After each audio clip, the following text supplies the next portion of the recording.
Headlines प्रायोजक राम बंधु spice mix, झटपट बनवा टेस्टी खा। The Home Minister authorized shooting of our students, sir.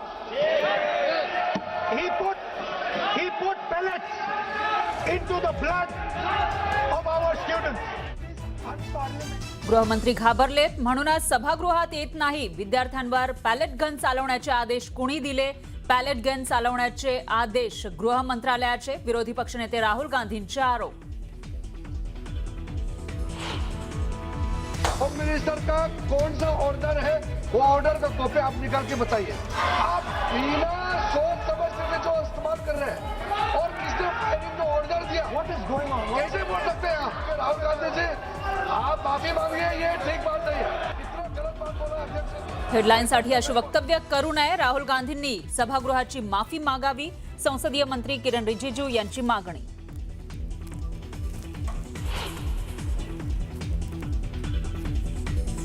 अराजकता पसरवणं हेच राहुल गांधींचं काम। ते युवकांसाठी कधी बोलतात? मुख्यमंत्री फडणवीसांनी लगावला टोला।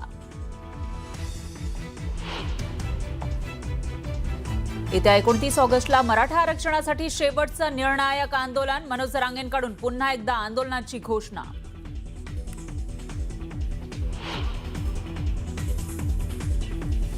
मागणी केल्यानंतर लगेच जात प्रमाणपत्र मिळतंय। प्रलंबित केसची संख्या कमी।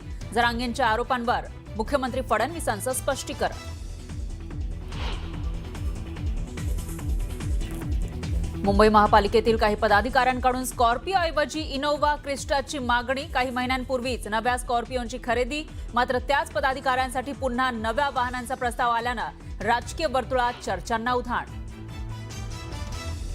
पुणे विद्यापीठामध्ये बोगस डिग्रीचा रॅकेट, 3 लाखात डिग्री विकल्याचा रिक्षा चालकाचा आरोप। समिती नेमून विद्यापीठाकडून चौकशी सुरू। आसाममध्ये गेल्या 50 वर्षांमधील सर्वात भीषण पूर। मुख्य रस्त्यांना चक्क नदीचं स्वरूप। अनेकांचे संसार रस्त्यावर आल्यानं जनजीवन विस्कळीत।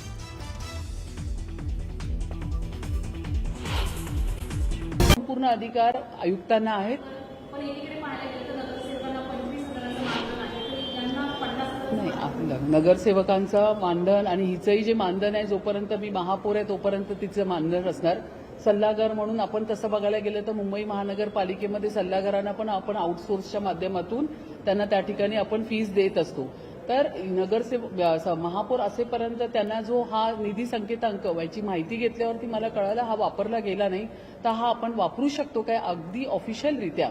त्याच्यावरती 50,000 दिलेले आहे। त्या 50,000मधली किती पगार, त्या मानधन, पगार नाही म्हणता येणार, मानधन म्हणून सीए सचिवाला देता येईल, तो अधिकार आयुक्तांचा आहे आणि अधिकार त्या पद्धतीने आयुक्त ठरवतील।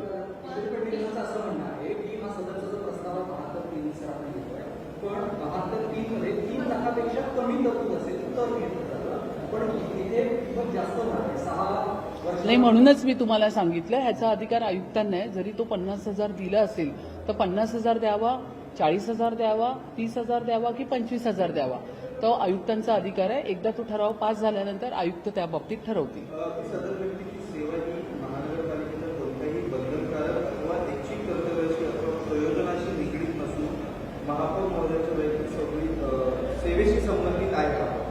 नाही, मी पुन्हा तुम्हाला या ठिकाणी आता हा पेपरच दाखवते। हा निधी संकेतांक आहे, हा मी इथे पेपर काढलेला आहे।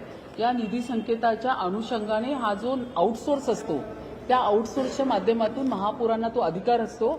त्यांच्याबरोबर आता ह्या ठिकाणी जे आपले पीएस आहेत, पर्सनल सेक्रेटरी, ज्या 2 आपल्या आहेत, एकतर आपल्याकडे मुंबई महानगरपालिकेमध्ये सध्या भरती प्रक्रिया होणार आहे, त्यामुळे अपुरा आपल्याला या ठिकाणची सगळी व्यवस्था मिळते। आणि महापौरांचं काम हे जास्त असल्यामुळे कंटिन्यू 24 तास माझ्याबरोबर माझी जी सीए सचिव विनीता राव ह्या कंटिन्यू माझ्याबरोबर काम करतात, पूर्ण डायरी हँडल करतात। वेगवेगळ्या ठिकाणी गेल्यावरती वेगवेगळे काही कार्यक्रम्स माझ्याबरोबर ते असतात। इकडच्या ज्या 2 पीएस आहेत त्या ऑफिसमध्ये काम करतात। एक पीएस मला माझ्याबरोबर कंटिन्यू त्या ठिकाणी असतात, जे माझी डायरी मेंटेन करतात। पीआरओ डिपार्टमेंटचे आहेत, प्रोटोकॉल डिपार्टमेंटचे आहेत। त्यामुळे महापौरांचा हा व्याप मोठा असतो। बऱ्याच लोकांच्या मागण्या असतात, विविध कार्यक्रम असतात, काही उपक्रम असतात.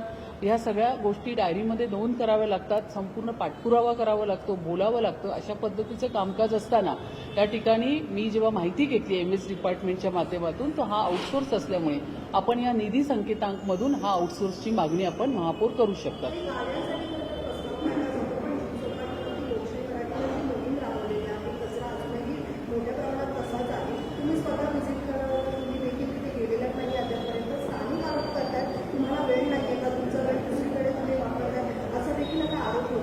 नाही, 24 तास मी माझ्या मुंबईकरांसाठी कंटिन्यू मी सेवेमध्येच आहे. मी या ठिकाणी काम करत असते, काही ठिकाणी व्हिजिट देत असते, काही ठिकाणी कार्यक्रमाला जात असते, काही ठिकाणी कार्यक्रम सगळे जे जनरेशनचे असतात, महिला सक्षमीकरणाचे कार्यक्रम असतात, विविध कार्यक्रमामध्ये मी उपलब्धच असते. काही ठिकाणी मला जर ह्या जुहू चौपाटीची पण माझी व्हिजिट आहे तीही मी करणार आहे. परंतु गाड्यांची मागणी विरोधी पक्षनेत्या किशोरी पेडणेकर यांनी केली. मला या गोष्टीचं आश्चर्य वाटतं. माझ्याच दालनामध्ये बसून सगळ्यांबरोबर किशोरी पेडणेकर यांनी मागणी केली होती की माझ्याही पाठीला फार त्रास होतो, माझीही कंबर दुखते, त्यामुळे ह्या गाड्या आमच्या काढून त्या ठिकाणी, कारण ह्या सगळ्या गाड्या मुंबई महानगरपालिकेमध्ये कॉन्ट्रॅक्ट बेसिसवर आहे, तर त्याच्यामुळे आपण ही गाडी काढून दुसरी गाडीची मागणी आपण करू शकतो, हे कॉन्ट्रॅक्टच दिलेलं आहे. तर त्यामुळे त्यांनीही त्या ठिकाणी सहमती दर्शवली होती. पण मला आश्चर्य वाटतं, किशोरी पेडणेकर यांना बंगला चालतो पण यांना गाडी चालत नाही. बंगल्याची मागणी तर यांनी एवढी मोठी केली, मी तर त्याची पत्रकार परिषद घेऊन ती बोलून सुद्धा दाखवलं नाही. पण आता ठीक आहे, हरकत नाही. तर किशोरी पेडणेकरांनी मला सांगावं की मुंबई महानगरपालिकेच्या इतिहासामध्ये विरोधी पक्षनेत्याला आतापर्यंत बंगला मिळाला का, आणि तुम्हाला एवढा का हव्यास आहे बंगल्याचा.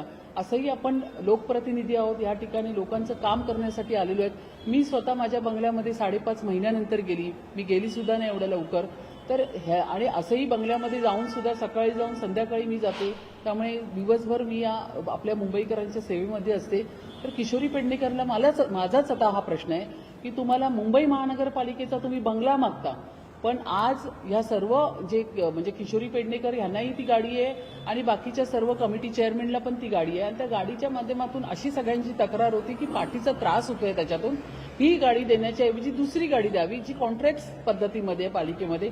तेवढी माफक मागणी फक्त या ठिकाणी आपल्या सगळ्या चेअरमॅननी, सभागृह नेत्यांनी या ठिकाणी केली होती. पण त्यांना बंगला चालतो पण महानगरपालिकेची गाडी चालत नाही.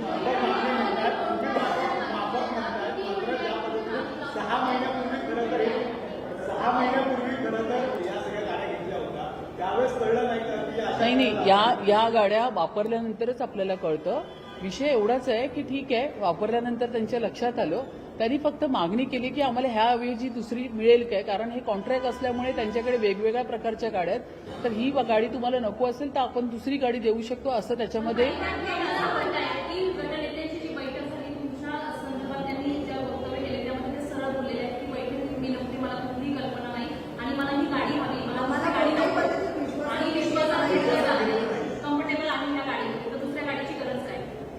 किशोरी पेडणेकर आता खोटं बोलायचं पण रेटून बोलायचं ही आपल्या मराठीतली एक म्हण आहे, आणि अगदी त्या म्हणीप्रमाणे त्या चालतात आहे. आता कसं आहे ना, ते आता विरोधी बाकांवरती जाऊन बसलेले आहेत. 25 वर्षाचा कारभार मुंबईकरांनी बघितलेला आहे, आणि त्यांचा हा कारभार अशा पद्धतीनेच चालू होता म्हणून मुंबईकरांनी ह्या लोकांना विरोधी बाकावरती बसवलेलं आहे. तर विरोधी बाकावरती बसून फक्त विरोध करायचा. तुम्हाला आता ह्या माध्यमातून मी मागची पण आठवण करून देते. इतका मोठा आपण चेंबूरच्या घटनेवरती आपण त्याच्यावरती वक्तव्य करणार होतो, परंतु त्यांना एक साधा जो मी अर्जंट बिझनेस घेतला त्याच्यामध्ये भांडूपची स्मशानभूमी होती किंवा एक 6 मीटरची आरेल होती, त्याच्यावरती जर ही लोक पोलिंग मागू शकतात. आता स्मशानभूमी ह्याच्यामध्ये त्यांना काय फायदा दिसतो मला माहित नाही, पण स्मशानभूमीवरती पण ही लोक पोलिंग मागतात आणि सभागृहाचा त्याग करतात. पण तेच चेंबूरची जी घटना झाली ज्यामध्ये त्या छोट्या बाळाचा त्या ठिकाणी ऍक्सिडेंट होऊन निधन झाला, पण त्याच्यावरती ह्यांना ती चर्चा करणं योग्य वाटली नाही. तर आता कसं आहे, त्या ठिकाणी मी नव्हते, मला माहितीच नाही. आता किशोरीताईंचे माझ्याकडे फोन आहेत, मी येऊ शकत नाही, ही मीटिंग तुम्ही करून घ्या. माझ्या अँटी चेंबरमध्ये बसून त्या बोलल्यात की खरंच मलाही खूप त्रास होतो, ही गाडी बदलली पाहिजे. पण आता काय झालंय, त्यांना आता बाहेर येऊन त्या वेगळ्या स्टेटमेंट करायला लागलं. त्यामुळे किशोरी पेडणेकरचा स्वभाव आता आम्हाला कळालाय. त्या एक बोलतात आणि नंतर बाहेर आल्यावर दुसरं बोलतात. त्यांनी ज्यावेळी उपमहापौरांनी मागणी केली त्याच्यावरून ते सांगितलं की उपमहापौरांना पण द्या आणि मला सुद्धा द्या. या ठिकाणी किशोरी पेडणेकरने सांगितलं की मीही विरोधी पक्षनेता आहे, मला सुद्धा. एवढंच काय, तर या ठिकाणी जे काय तीसरा तो हो ही नहीं सकता।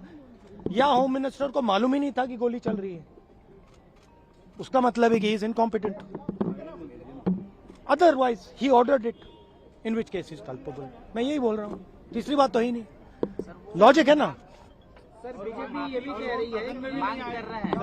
हाँ, एंड देखिए सदन में भी नहीं आए, व्हाई is he not coming? Supposedly brave Home Minister of India, why is he not in the house? If he's not done anything, अगर कुछ नहीं किया, कोई ऑर्डर नहीं दिया, तो फिर बस सफाई दे दे कि मैंने ऑर्डर नहीं दिया। Anyway, नहीं देखिए, मेन चीज है कि मेरा हक बनता है पार्लियामेंट में बोलने का, और ये मुझे हक दिया जाना चाहिए।